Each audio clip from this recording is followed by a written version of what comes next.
Brexit Britain to the world. Well, it's been quite a week. It's been a week in which we lost the Formula One grid girls because they were just too politically incorrect in their skin-tight outfits, all hot pants and protruding bosoms. Gone for good. As Catherine Bennett in The Guardian put it, next they'll be enforcing speed limits in Formula One. Because they, let's face it, they do drive a bit too fast, don't they? Not good for the environment. And all that noise as well. If they could just keep it down a bit while they're at it.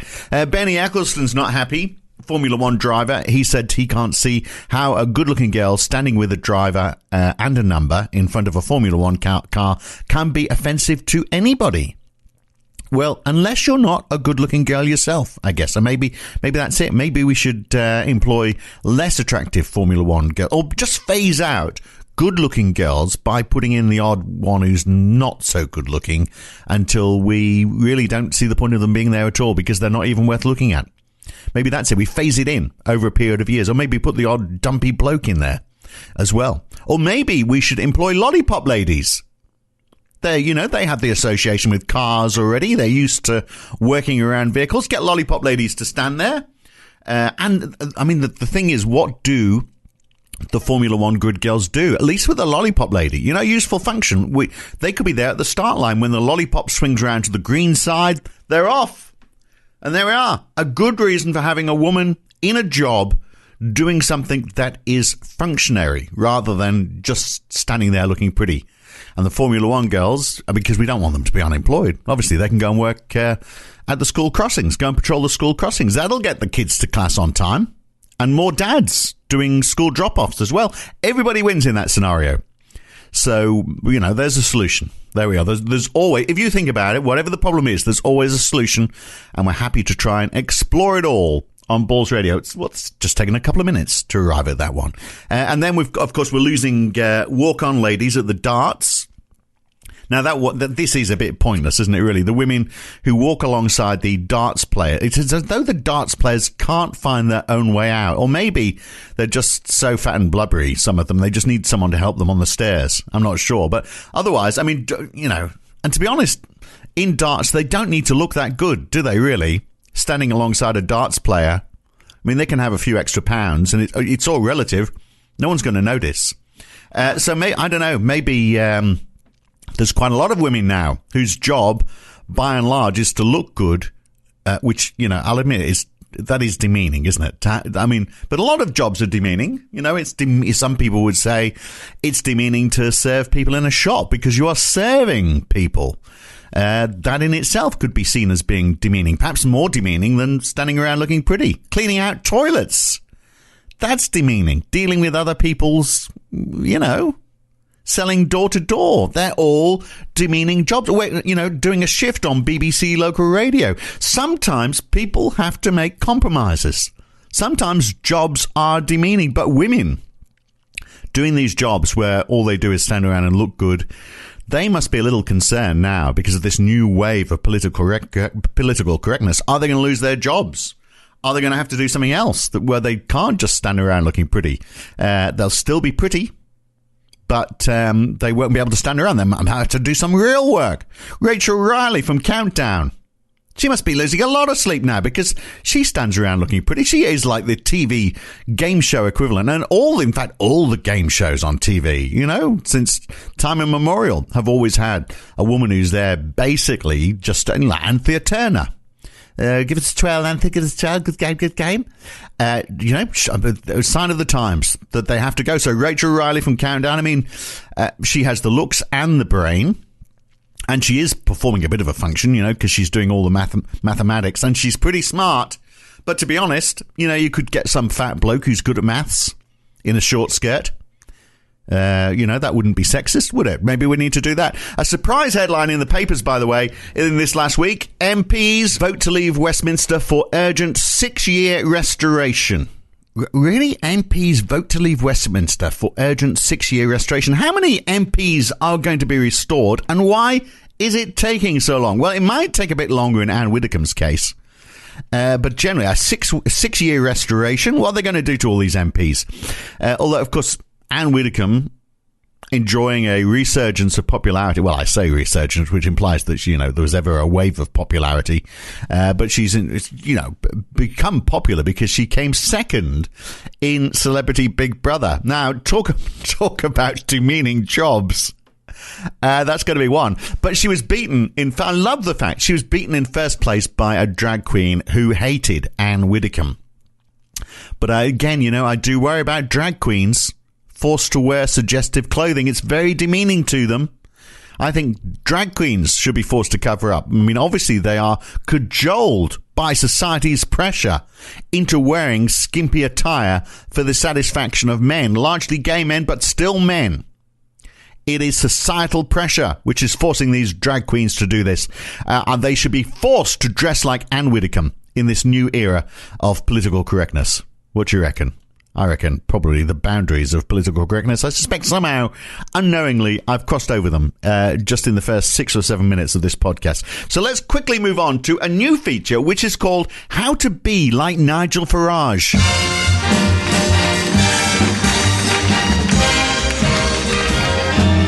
Because let's be honest, who wouldn't want to be like Nigel Farage? You have this wonderfully uncomplicated binary view of the world, untroubled by counter-arguments, just so long as, he keeps his profile high. That's all Nigel cares about. A bit of a shame, really, that he's got this job now on LBC where they expect him to turn up. He gets paid and he has to actually perform the job, unlike his days in the European Parliament where we paid him, but very rarely did he show. But look, in this first in a series of one, How to Be Like Nigel Farage, the topic is how to tarnish everyone with the same brush. Now, so listen to how Nigel manages to relate the few who burst into a Churchill-themed cafe, the Blighty Cafe in Finsbury Park in London.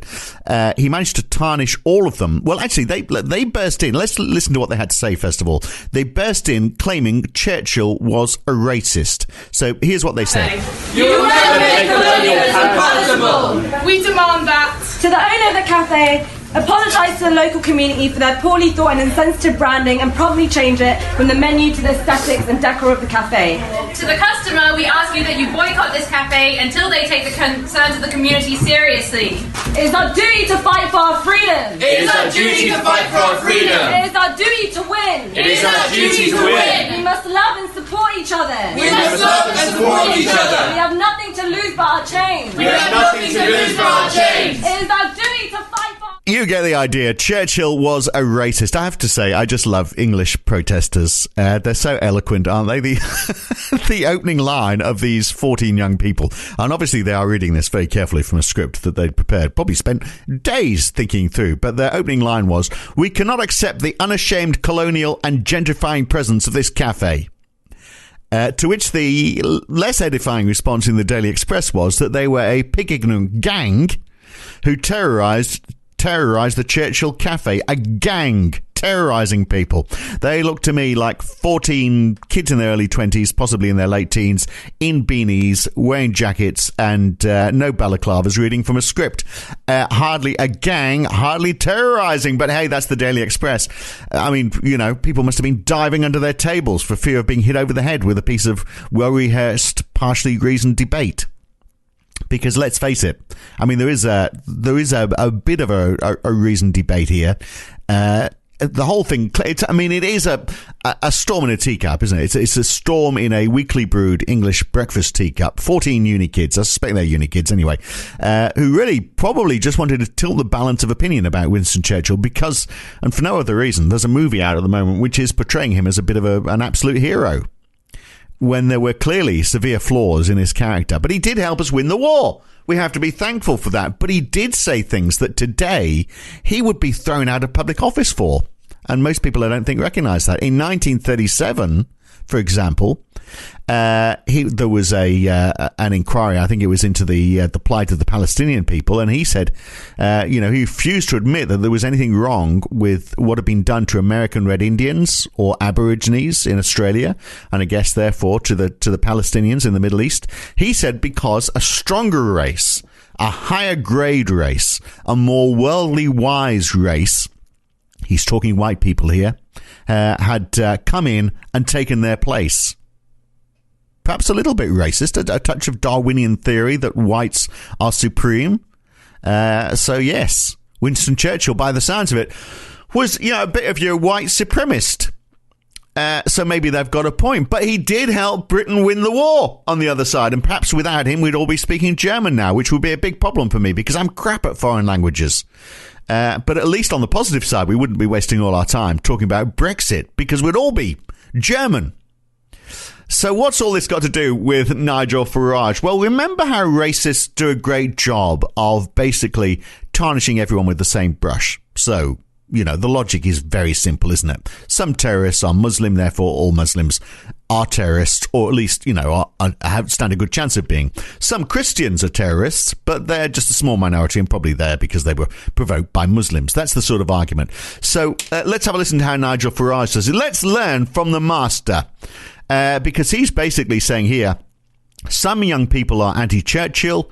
Churchill was a good man, therefore young people are bad. Young people voted for Jeremy Corbyn, therefore all Corbyn voters, or Corbynistas, let's give it a derogatory term, all Corbynistas are Churchill haters. Jeremy Corbyn hasn't disputed this, therefore my views are confirmed. I'm good, Corbynistas are bad, and Churchill haters. Watch how easy it is to learn it all from the master himself. I have to say, the idea that they now call him a racist and everything else, I am literally appalled that we have these people living in our country today. I'm absolutely appalled. Tell me I'm wrong. Please tell me I'm wrong. Tell me I'm a sentimental old fool. Tell me Churchill was a monster. Tell me that actually he really is a stain on our history. Maybe you think it would have been better, and I'd love to get those Corbynistas on the line. Tell me it would have been better for us to give in and let the Nazis take over the country. I'd love to hear from you. But I'm also fascinated that Jeremy Corbyn's office, when pressed for an answer on this, haven't responded. Boris Johnson yesterday just called it a disgraceful attack and asked for Corbyn to denounce the actions of these activists immediately, and we've not heard a word. Is this to be the fate of Corbyn's Britain if he wins the next election? Now, I don't want to be unfair. Anybody listening to this show from the Labour Party wants to put me straight. It's very easy. It's 0345 60 60 973. You have to admit it's a skill, isn't it? Jeremy Corbyn is associated with this terror attack when 14 people unapologetically walked into a cafe, read from a script before leaving quietly to go home, probably to a cup of Bovril. Is this the face of Corbyn's Brinias, where people question authority or the status quo? People with ideas might actually air them in public. The fact that Jeremy Corbyn refused to kowtow to this as well, to Nigel Farage's inquiry, well, that means it must be true. See how it's done? On the face of it, it's quite straightforward. But he is the master of this. Take any small element, however insignificant, blow it out of all proportion, then blame it on the opposite side of politics, even if they have nothing to do with it, and assume their guilt if they refuse to denounce it or indeed say anything about it. And why would they? Because it's just 14 young people in a cafe one afternoon getting something off their chest. I mean, it's genius, Nigel. I wish I could broadcast like this. It's only because I've got this bloody insistence on understanding nuance. It does me every time. If I could just lose that nuance cell, if my DNA was nuance-free, I could then be a right-wing shock jock, expecting the world to revolve around me. Damn you! Sense of balance, depth of thought. But maybe you could give it a try. I've tried. I can't do it. But maybe you could. They need someone to fill in those times when Nigel Farage is asleep or in the pub asleep. When the alt-right is looking for a voice. Not me, though. I'm Phil Dobbie. This is Balls Radio. I'll catch you next time. Balls Radio, the UK. From a Brexit Britain to the world.